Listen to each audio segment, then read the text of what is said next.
The Lighthouse Keeper's Winter Solstice, a cozy sleep story.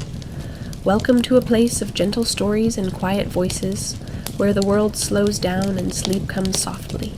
Before we begin tonight's tale, I wonder, where are you resting this evening? Perhaps you'd like to share in the comments. It's always a comfort to know our little corner of peace reaches across distances. Now settle yourself deeply. Let your shoulders drop. Close your eyes if you haven't already. Take a slow breath in and let it go. Tonight's story will carry you gently toward rest, to a place where the sea whispers and lanterns glow against the winter dark. The wind had been building since mid-afternoon, but by evening it had found its voice. It sang across the headland in long, rising notes, pressing against the stone tower that stood at the edge of the world. The lighthouse rose from the rocks like a pale finger pointing toward the darkening sky, its walls thick with centuries of paint and salt. Eleanor Ashford, keeper of the light for nearly 15 years, stood at the base of the tower and listened to the wind's song.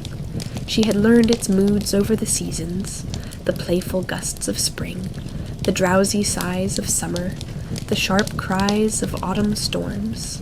This was a winter wind, deep and steady, carrying the scent of snow from somewhere far inland.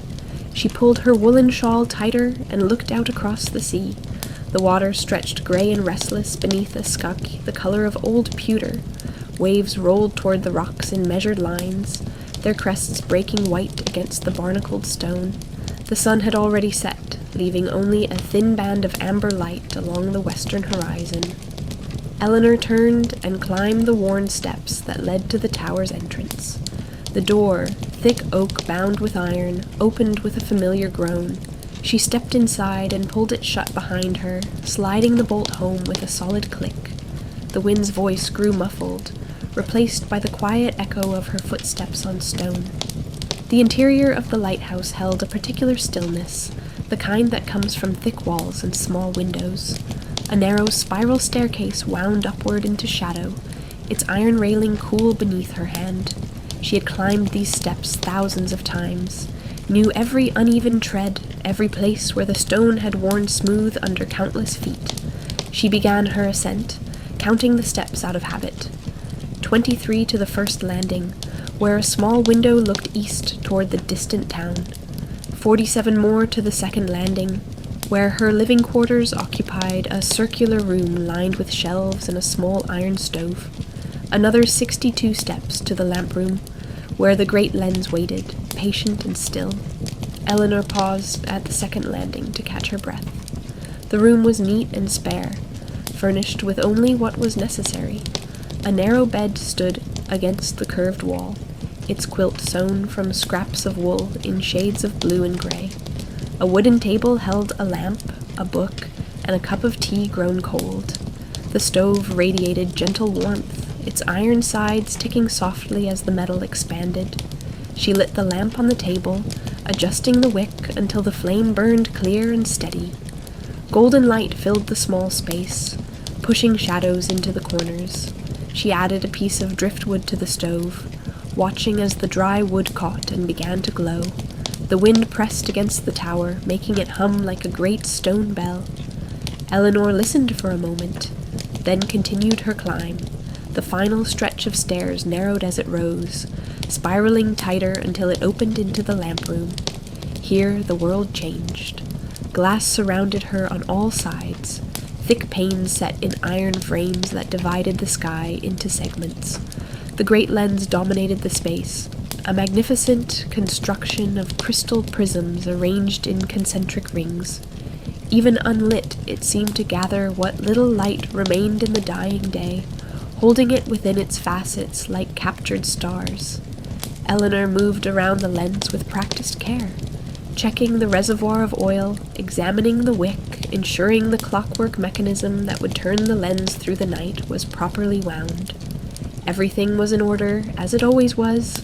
She had tended this light through storms that shook the tower to its foundation, through fog so thick she could not see the rocks below, through nights when the wind screamed and the sea threw itself against the shore in fury. but tonight was the winter solstice, the longest night of the year, and there were traditions to observe, small rituals that marked the turning of the season. She struck a match and touched it to the wick. The flame caught at once, small and orange, then grew stronger as she adjusted the flow of oil. The lens began to do its work, gathering the light, bending it, focusing it into a brilliant beam that swept across the darkening water. The clockwork mechanism engaged with a soft click, and the lens began its slow rotation, casting its light in a steady rhythm across the sea. Eleanor stepped back and watched the beam sweep past the windows. Once, twice, 3 times. The light reached far into the darkness, a warning, a promise, a guide for those who traveled the water in winter. She descended to her quarters and prepared a simple meal: bread and cheese, an apple kept from autumn, tea brewed strong and sweetened with honey. She ate slowly, listening to the wind and the distant voice of the waves. When she finished, she washed her plate and cup, dried them, and put them away. The small window beside her bed showed only darkness now, the kind of deep darkness that comes when clouds hide the stars and the moon has not yet risen. But she could see the lighthouse beam sweep past, regular as a heartbeat, bright against the black. She settled into the worn armchair beside the stove and opened the book she had been reading, a collection of poems by a writer who had lived a century before. The pages were soft with age, the corners rounded from handling. She read by lamplight, the words washing over her in gentle rhythm, until her eyes grew heavy and the book slipped from her hands. She woke with a start. The lamp still burned, though the flame had grown smaller. The stove's warmth had faded to a mild glow. She rose stiffly and checked the small clock on the shelf. Just past midnight, the solstice had truly begun. She climbed once more to the lamp room, moving slowly in deference to sleep-stiff joints. The lens turned steadily, the light sweeping across the water in its endless rotation. She checked the oil level, added a small measure from the reserve can, and stood at the window looking out. The wind had eased somewhat, though it still pressed against the glass with intermittent gusts. The sea below looked like hammered pewter in the lighthouse beam, rising and falling in slow swells. And then she saw it. A light, not the reflection of the lighthouse beam, but a separate light, small and golden, moving slowly across the water from the south. Eleanor frowned and reached for the brass telescope that hung beside the window. She extended it and raised it to her eye, adjusting the focus until the distant light sharpened. A boat, a small sailing vessel, its single sail full of wind, a lantern hanging from its bow. It moved steadily through the swells, rising and falling with the rhythm of the sea.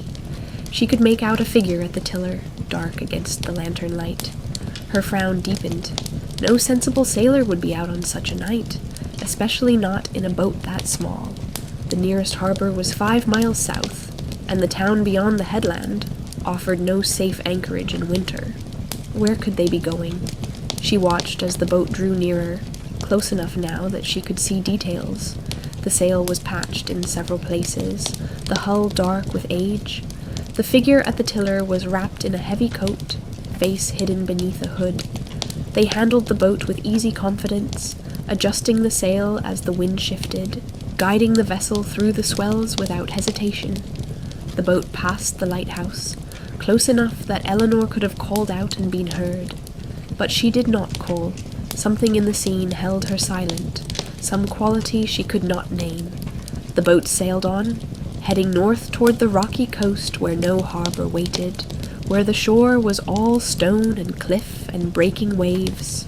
She followed it with the telescope until the darkness swallowed it, the golden lantern growing smaller and smaller until it vanished entirely. She lowered the telescope, her hands trembling slightly, not from cold, though the lamp room held little warmth, not from fear, though there had been something unsettling in the boat's silent passage. Eleanor descended to her quarters and added more wood to the stove. She filled the kettle and set it to heat, needing the comfort of hot tea. While she waited, she stood at her small window, looking north along the coast. There, a flicker of light, brief and faint, somewhere among the rocks perhaps a mile distant. She watched for several minutes, but the light did not reappear.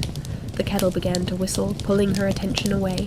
She made her tea and sat in the armchair, cradling the cup between her hands. The warmth seeped into her palms, steadying her.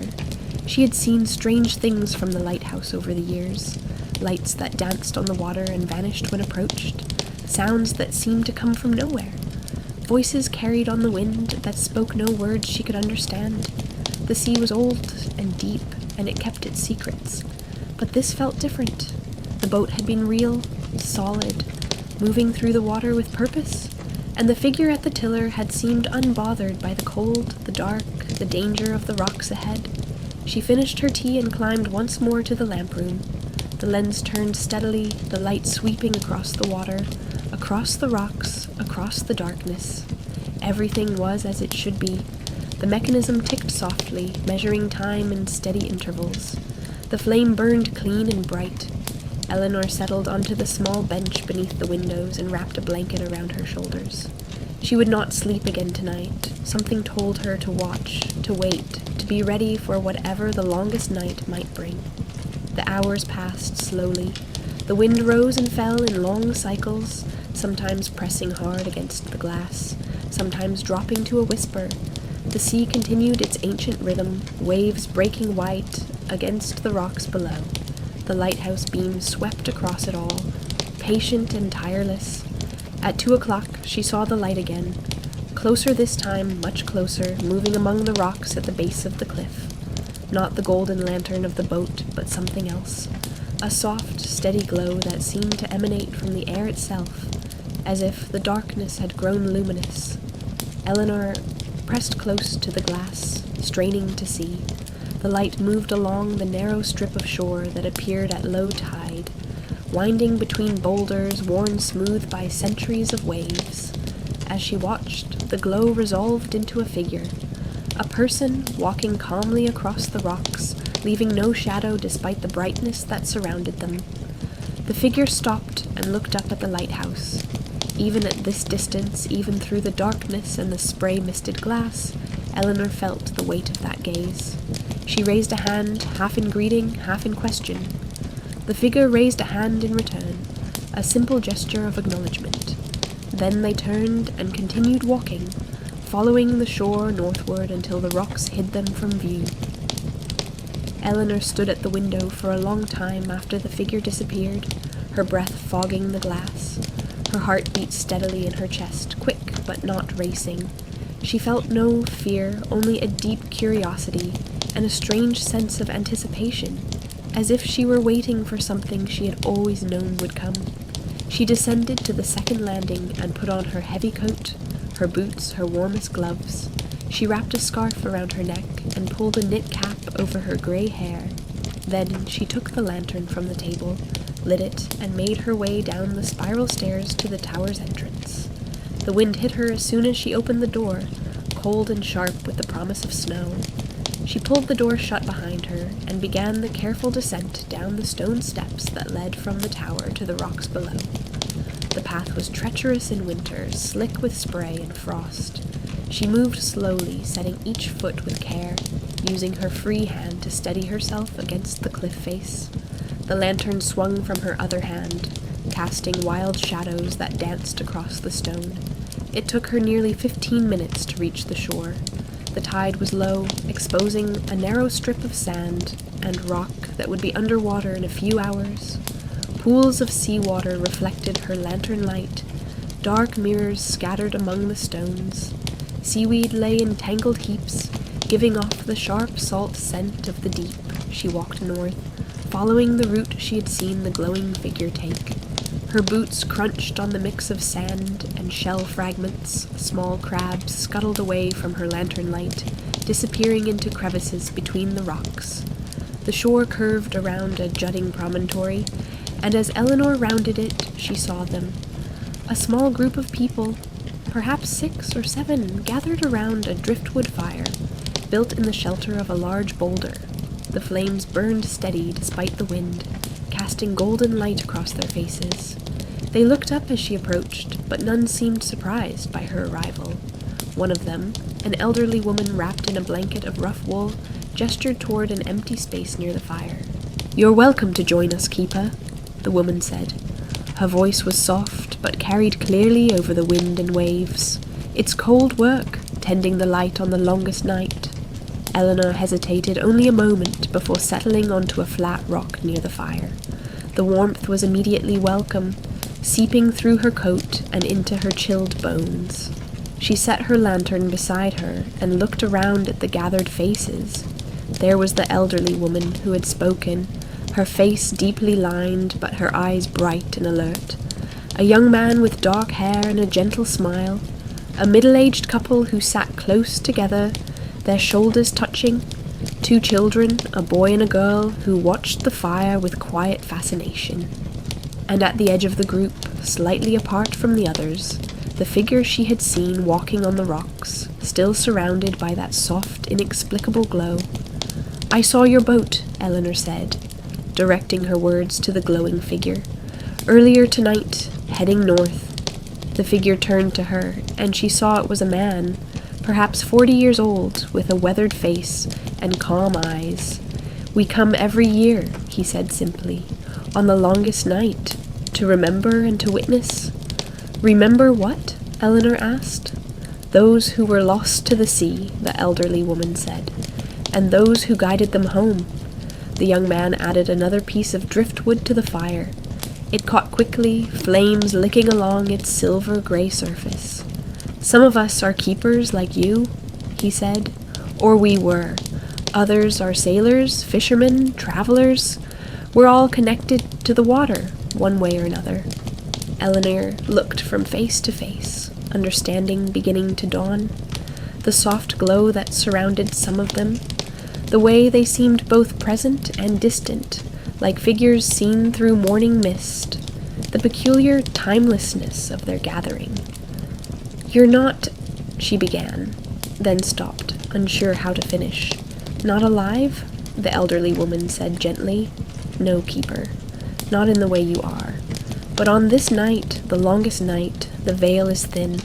We can return for a little while, to the shore we loved, to the light that guided us." The man with the glow smiled at Eleanor's expression. "Don't be afraid. We mean no harm. We come only to bear witness, to remember, to honor the light that burns through the darkness. Your light and all the lights that came before." "How many years?" Eleanor asked quietly.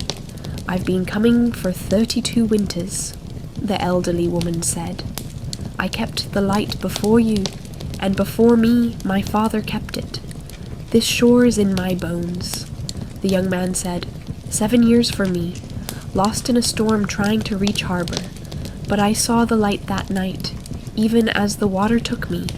It was the last thing I saw, and it was beautiful." The couple spoke together, their voices blending. "We sailed these waters for 20 years before the sea claimed us. We wouldn't want to be anywhere else." The children said nothing, but they smiled at Eleanor with the easy acceptance of the young, for whom wonder and strangeness are one and the same. Eleanor found she was not afraid. There was a rightness to this gathering, a gentle solemnity that felt more like a blessing than a haunting. She had given 15 years of her life to tending the light, climbing the stairs every evening, ensuring the lens turned, and the flame burned through every darkness. It had been lonely work, isolating work, and there had been times when she wondered if it mattered, if anyone noticed, if the light she kept made any difference at all. Now she knew these people were her answer, her proof, her reward. "Thank you," she said softly, "for telling me." They sat together in comfortable silence, watching the fire burn.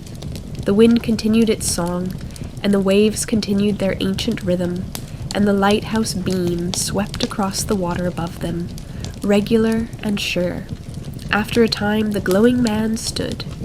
"The night passes," he said, "and we must pass with it. But we'll return, as we always do. The longest night will come again." The others rose as well, gathering their blankets, brushing sand from their clothes. The elderly woman touched Eleanor's shoulder as she passed, a feather-light touch that carried warmth. Keep the light burning, Keeper," she said. "It matters more than you know." One by one, they walked away into the darkness, moving north along the shore. The fire began to fade, its flames sinking lower. Eleanor watched until the last of them disappeared around the next promontory, their forms blending into shadow and spray. She sat alone by the dying fire, listening to the sea. The eastern horizon showed the faintest hint of gray, the first whisper of dawn, though sunrise was still hours away. The longest night was beginning to wane. Eleanor rose stiffly and picked up her lantern. The fire had burned down to embers that glowed soft red among the ashes. She scattered them with her boot, ensuring no spark remained to threaten the dry grasses above the beach. The climb back to the lighthouse was easier, with the promise of dawn ahead. She ascended the stone steps carefully, her lantern lighting the way. When she reached the tower's entrance, she paused and looked back at the shore. Empty, only rocks and sand and the endless motion of the waves. But she felt their presence still, a gentle warmth that had nothing to do with the fire. She entered the tower and climbed to her quarters. The stove had burned low, and she added more wood, coaxing new flames from the embers. She made fresh tea and stood at her window, watching the sky slowly lighten. The lighthouse beam still swept across the water, though its brightness seemed less stark now, against the growing dawn. Eleanor checked her clock. Another hour before she could extinguish the lamp and let the day take over the work of guiding sailors home. She climbed to the lamp room one final time. The great lens turned steadily, tireless in its purpose. She stood at the windows and watched the world emerge from darkness. The sea revealed itself in shades of grey and blue, its surface textured with swells and currents. The distant town became visible, a cluster of roofs and chimneys from which smoke would soon rise. The headland showed its true shape, all cliff and scrub grass and weathered stone. As the sun finally broke the horizon, sending orange light across the water, Eleanor saw it. A small sailing vessel, far to the south, its single sail catching the morning breeze. A golden lantern hung from its bow, still burning despite the daylight. She watched as it glided smoothly across the brightening sea, heading south toward the harbor from which it had come. The boat grew smaller and smaller, until it was just a point of light on the horizon. Then it was gone, dissolved into the brightness of morning. Eleanor turned down the lamp's flame until it guttered and went out. She opened the small door in the side of the lens housing and carefully removed the glass chimney, setting it aside to clean later. The lens stopped its rotation, the clockwork mechanism winding down with a soft sigh. Her work for the night was done. The day had come, and with it the sun's light would guide travelers on their way. She would rest, and when evening came again, she would climb the stairs once more and light the lamp, as she had done for 15 years, as others had done before her, as someone would do after she was gone. But something had changed. The work no longer felt lonely. She was part of a long chain of keepers, all tending the same light, all serving the same purpose. And on the longest night of the year, those who had gone before returned to bear witness, to remember, to honor the flame that burned through darkness. Eleanor descended to her quarters and prepared a simple breakfast. She ate slowly, tasting each bite, grateful for the warmth of the food and the shelter of the tower. When she finished, she washed her dishes and tidied the small room, moving with the efficiency of long practice. Then she lay down on her narrow bed and pulled the quilt over herself. The wind had dropped to a murmur, and sunlight streamed through the small window, warming the air.